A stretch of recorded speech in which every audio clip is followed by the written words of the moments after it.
अस्सलाम वालेकुम everyone, welcome to my new vlog. मैं उम्मीद करती हूँ आप सब ठीक होंगे, बिल्कुल खुशबाश होंगे, खैरियत से अपनी ज़िंदगियाँ गुजारे होंगे और दुआओं में हमें शामिल रखते होंगे।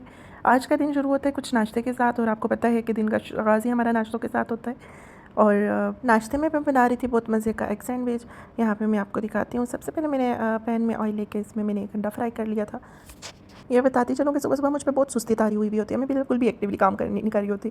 मतलब मैं कहती हूँ वो कौन से लोग होते हैं जो सुबह-सुबह इतने एक्टिव होते हैं, इतने शाश-प्रशास होते हैं। मेरी तो नींद पूरी नहीं हुई होती, या तो मेरी रूटीन डिस्टर्ब है, मतलब मैं टाइमली सोती नहीं हूँ, तो इसलिए मुझे सुबह में डिस्टर्ब होती हूँ। लेकिन अगर मैं दिन में या शाम में काम कर रही होती हूँ, शाम में मैं बहुत एनर्जेटिक फ़ील कर रही होती हूँ और बस एक्टिवली पार्टिसिपेट कर रही होती हूँ हर चीज़ में। और पता नहीं है बाकियों के साथ भी इशू है या नहीं, आजकल मेरी तो रूटीन ऐसे हुई भी है। बिल्कुल मेरी सुबह मुझ में हिम्मत नहीं हो रही होती कि मैं कुछ तरद्दुद वाला काम करूँ। हाँ, अगर जिस दिन मैं थोड़ा लेट जागती हूँ और फिर थोड़ी फ्रेश होती हूँ, तो उस दिन मैं ज़रा अच्छा फ़ील कर रही होती हूँ, फिर मैं अच्छा सा नाश्ता रेडी करती हूँ। यहाँ तो बस मैं सर से ही उतारती रहती हूँ कि फटाफट नाश्ता बना लूँ। लेकिन वही बात है कि इंसान वक्त के साथ साथ सीखता है। अभी तो मेरी सीखने की उम्र है, सीख जाऊँगी और करती रहूँगी इंशाल्लाह शौक़ से। अगर इसी शौक़ से मैं अपने घर वालों की खिदमत करती रही तो बहुत जल्द अल्लाह ताला सारी मंजिलें आसान कर देगा और जो जो कमियाँ हैं ज़िंदगी में वो भी पूरी करे। यहाँ पे इस बेडशीट को 3-4 दिन हो गए थे, फिर मैंने बेडशीट चेंज करनी थी। ये मेरी फेवरेट बेडशीट है जो कि मैं अब बिछा रही हूँ। ये बहुत अच्छी थी, मैं 1 साल से यूज़ कर रही हूँ, तकरीबन 3-4 बार मैंने यूज़ किया। ये सिफायर की थी और बहुत अच्छी तरह से चल रही है। यहाँ पे मुझे बिल दिख गया जो कि अभी मैं कल ही शॉपिंग करके आई थी, तो मैं देख के हैरान हुई हूँ। इतनी चीज़ें लाने के बाद भी मैंने अभी इतनी चीज़ें छोड़ दी हैं, मतलब इतनी चीज़ें मेरी अभी भी पेंडिंग है और मैं कह रही थी कि जैसे हम कुछ लाएँगे। खैर ये सब तो ज़िंदगी का हिस्सा है, इंसान खुश रहे, आबाद रहे, हँसता खेलता रहे, तो ये चीज़ें आनी-जानी चीज़ें हैं, इनसे ज़िंदगी में कोई फ़र्क नहीं पड़ता। कोई ऊँचा-नीचा नहीं होता, कोई बड़ा-छोटा नहीं होता कि इंसान क्या खा रहा है, क्या पी रहा है, क्या पहन रहा है, इससे किसी भी ज़ात को हम नहीं पहचान सकते।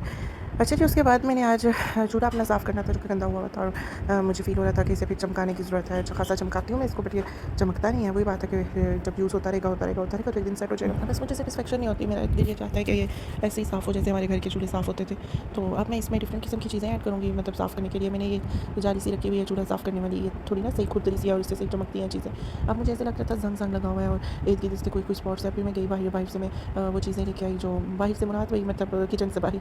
और फिर मैंने एक ग्लव भी पहन लिया था क्योंकि उस तरह हाथ बहुत ज़्यादा डैमेज हो जाते हैं। अभी भी बल्कि ग्लव्स के फट जाने की वजह से मेरे हाथों में वो जो लेके थे ये सारे लिक्विड्स, तो अभी तक मेरे हाथ जल रहे हैं। तो कोशिश करें कि आप वो दूसरे ग्लव्स यूज़ करें और प्रॉपर हाथों का ध्यान रखा करें, वरना हाथ अगर एक बार ख़राब हो जाए वो फिर इतनी जल्दी ठीक नहीं होते।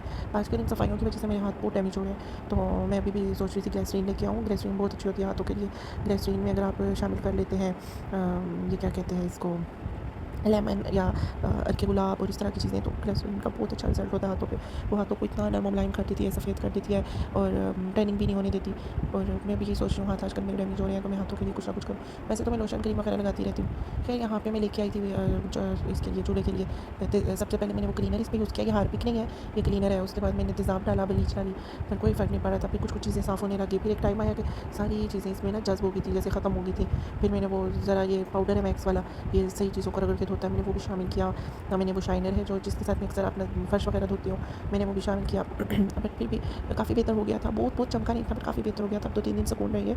मैं भी इस तरह टिश्यू से साफ़ कर लेती होती हूँ, तो 2-3 दिन फिर मुझे सुकून हो जाता है कि चलो जी मेरा चूल्हा साफ़ है।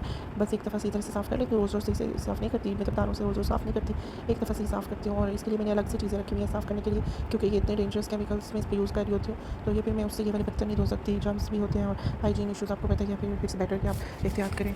यहाँ पे ये सारी चीज़ें बिल्कुल गायब हो गई थी, यानी आखिर में जो मैंने इस पे लिक्विड ऐड किया था तो अच्छा साफ़ हो गया था। फिर मैंने इसको पहले ड्राई कपड़े से साफ़ किया, फिर मैंने इसको वेट कपड़े से साफ़ किया, क्योंकि फिर स्मेल मुझे लग रहा था स्मेल वगैरह ना आ रही हो। फिर मैंने अच्छा सा बीच में शाइनर वगैरह भी डाल के इसको यूज़ कर लिया, सॉरी साफ़ कर लिया, ताकि इसमें से स्मेल ना आए। ज़ाहिर इसमें खाना पकेगा सारा दिन, तो कोई जरासीम ना रह जाए या कोई इस तरह की चीज़ या केमिकल ना हो जो खाने को अनहेल्दी करे। फिर यहाँ पे मैं इसके जो ऊपर से थे, ये चूल्हा भी मैं कहती हूँ जिस बंदे ने ईजाद किया ना, उसी ने ये नहीं सोचा कि औरतें धोएंगी कैसे, तो उसने भी ये सारे स्टैंड और क्या क्या चीज़ें ईजाद की हैं। अब तो खैर बड़े अच्छे लेटेस्ट टाइम है, लेकिन ये अब थोड़ा ओल्ड हो गया है ये फ़ैशन, लेकिन फिर भी अब क्या करें, यहाँ पे लगा हुआ यही है। बीच में शेल्फ़ ही नहीं है, इतने हिस्से पे अपना चूल्हा भी बंदा नहीं लगा सकता। तो खैर जिसने ये ईजाद किया उसे ये नहीं पता था कि किसी को धोते सदियाँ साल गुजर जाएंगे, और यकीन करें इसको धोने में तकरीबन घंटा लगा होगा। अभी तो वीडियो में इतनी समझ नहीं आ रही, मतलब ऐसे लग रहा है फटाफट धुल गया था, लेकिन इतना लेट ये धुलता है, इतनी देर लगती है और प्रॉपर चमकाने में उसको।